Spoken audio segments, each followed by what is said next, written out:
வணக்கம் நண்பர்களே. டிஎன்பிஎஸ்சி எக்ஸாம்க்கு ரெடி ஆகிட்டு இருக்கீங்களா? உங்களுக்காகவே இன்னைக்கு, அதாவது மார்ச் 24, 2026க்கான முக்கியமான கரண்ட் அஃபேர்ஸ ஒரு குயிக் பிரீஃபிங்ல பாத்திரலாம் வாங்க.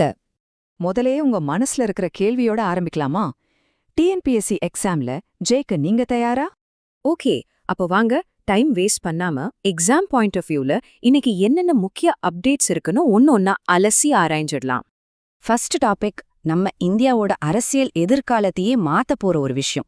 அதுதான் தொகுதி மறுவரையறை. இதனால லோக்சபால என்ன மாதிரியான தாக்கம் வரப்போகுதுன்னு பார்க்கலாம்.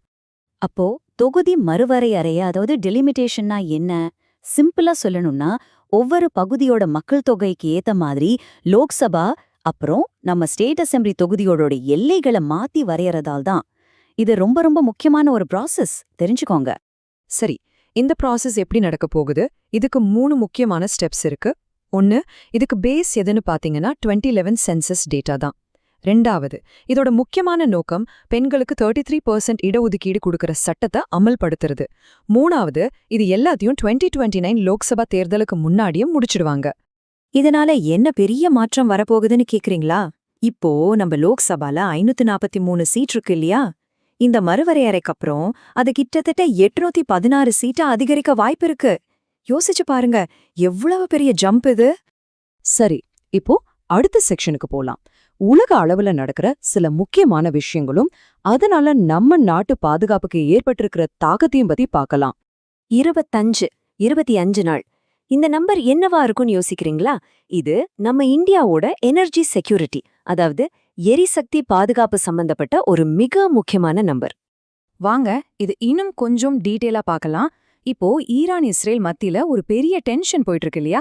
இதனால ஹார்மஸ் நீர்ச்சந்தி வழியா வர்ற கச்சா எண்ணெய் வர்த்தகத்துல ஒரு சிக்கல். இந்த மாதிரி ஒரு அவசர நிலையை சமாளிக்க இந்தியா கிட்ட இப்போதைக்கு 25 நாளைக்கு தேவையான கச்சா எண்ணெய் கையிருப்புல இருக்கு. அது மட்டும் இல்ல, நம்ம கப்பல்களோட பாதுகாப்புக்காக இந்திய கடற்படையும் அங்கே பாதுகாப்பு பணியில இருக்கு. இந்த இஸ்ரேல் ஈரான் பதற்றத்துல அடிக்கடி நியூஸ்ல வர ஒரு முக்கியமான இடம் எது தெரியுமா? அதுதான் லிட்டானி ஆறு. எக்ஸாம் பாயிண்ட் ஆஃப் வியூல இந்த ஆறு பத்தின சில பேசிக் டீடைல்ஸ் ரொம்ப முக்கியம். இது லெபனான் நாட்டோட மிக நீளமான முக்கியமான ஆறு. பெக்கா பள்ளத்தாக்கு வழியா ஓடி கடைசியா மத்திய தரைக்கடல்ல கலக்குது. இந்த 3 பாயிண்ட்டையும் நல்ல ஞாபகம் வச்சுக்கோங்க. அடுத்ததா நம்ம ஹெல்த் அண்ட் என்வாயரன்மெண்ட் செக்டார்ல சில முக்கியமான அப்டேட்ஸ் இருக்கு, அதையும் பாத்துருங்க. முதல்ல, இன்னைக்கு மார்ச் 24 உலக காசநோய் தினம், அதாவது வேர்ல்ட் டிபி டே. இந்த 2026 வருஷத்துக்கான தீம் என்ன தெரியுமா? Yes, we can end TB. அதாவது ஆம், நம்மால் காசநோயை ஒழிக்க முடியும். இது கேட்கவே எவ்ளோ பாசிட்டிவா இருக்கு பாருங்க. எல்லாரும் சேர்ந்து முயற்சி செஞ்சா எதையும் சாதிக்கலான்னு சொல்லுது. இந்த நாள் எதுக்கு இவ்ளோ ஸ்பெஷல்னா, 1882ல இதே நாள்ல தான் டாக்டர் ராபர்ட் கோக் காசநோயை உண்டாக்குற பாக்டீரியாவை கண்டுபிடிச்சாரு. அதோட இதுல நமக்கு ஒரு பெருமையான விஷயமும் இருக்கு. தமிழ்நாட்டோட காசநோய் சாம்பியன்கள் இயக்கம் தேசிய அளவுல ஒரு ரோல் மாடலா பாராட்டப்படுது. அடுத்து இந்த நம்பரை பாருங்க, 34,34,000. கிட்டத்தட்ட 34 லட்சம் ஃபோன் கால்ஸ். அடேங்கப்பா, இது எதுல இவ்ளோ பெரிய சாதனைன்னு கேக்குறீங்களா? இது நம்ம மத்திய சுகாதார அமைச்சகத்தோட டெல்லி மானஸ் திட்டத்துல தான். இது ஒரு free mental health counselling service. India முழுக்க 53 சென்டர்ல 20 மொழிகள்ல இந்த சேவை கிடைக்குது. அதான் இதோட ஸ்பெஷாலிட்டி. அதனாலதான் இவ்ளோ பேர் இதை பயன்படுத்தியிருக்காங்க. இப்போ என்விரான்மெண்ட் பக்கம் வந்தா, பர்ஹாச்சுபுரி வனவிலங்கு சரணாலயம் பத்தி ஒரு நியூஸ் இருக்கு. இது எங்க இருக்குன்னா, அசாம் மாநிலத்துல சோனித்பூர் மாவட்டத்துல பிரம்மபுத்ரா நதியோட தென்கரையில இருக்கு. ரொம்ப முக்கியமா, இது காசிரங்கா நேஷனல் பார்க்குக்கு பக்கத்துல அமைஞ்சிருக்கு. இப்போ அசாம் அரசாங்கம் இதுக்கு பக்கத்துல ஒரு புதிய ரிசர்வ்டு ஃபாரஸ்ட உருவாக்க போறாங்க. சரி, அடுத்ததா நம்ம வரலாறு மற்றும் பாரம்பரியம் சம்பந்தமா ஒரு முக்கியமான விஷயத்த பார்க்கலாம். ஜனஜாதி கௌரவ்னு ஒரு புது புக் வந்திருக்கு. இத Indira Gandhi national centre for arts, அதாவது IGNCA வெளியிட்டிருக்காங்க.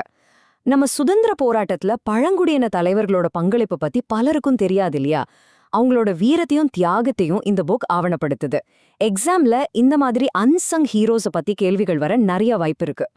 ஓகே, இது வரைக்கும் நம்ம நிறைய விஷயம் பார்த்தோம். இப்போ அதையெல்லாம் ஒரு குவிக் ஃபயர் ரீகேப்ல டெஸ்ட் பண்ணி பார்க்கலாமா? ரெடியா? ஃபர்ஸ்ட் கொஸ்டின், வரப்போற தொகுதி மறுவரையறைக்கு எந்த சென்சஸ பேஸா எடுத்துக்க போறாங்க? Correct, 2011 census. அடுத்த கேள்வி, லெபனான் நாட்டோட மிக நீளமான ஆறு பேர் என்ன? சரியான பதில் லிட்டானி 6. 3வது கேள்வி, நம்ம கிட்ட இப்போதைக்கு எத்தனை நாளைக்கு தேவையான கச்சா எண்ணெய் கையிருப்பு இருக்கு? சூப்பர், 25 நாட்களுக்கு. Okay, last question. டெலிமோனஸ் திட்டத்தோட நோக்கம் என்ன? கரெக்ட், இலவச மனநல ஆலோசனை, free mental health counselling. Okay, இன்னைக்கு பார்த்த எல்லா தகவல்களும் உங்க எக்ஸாம் தயாரிப்புக்கு ரொம்பவே உதவியா இருக்கும்னு நம்புறேன்.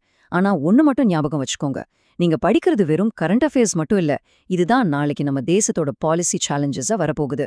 அதை வழிநடத்த போற ஆஃபீஸர்ஸ் நீங்க தான். அதுக்கு தயாரா இருங்க. All the best.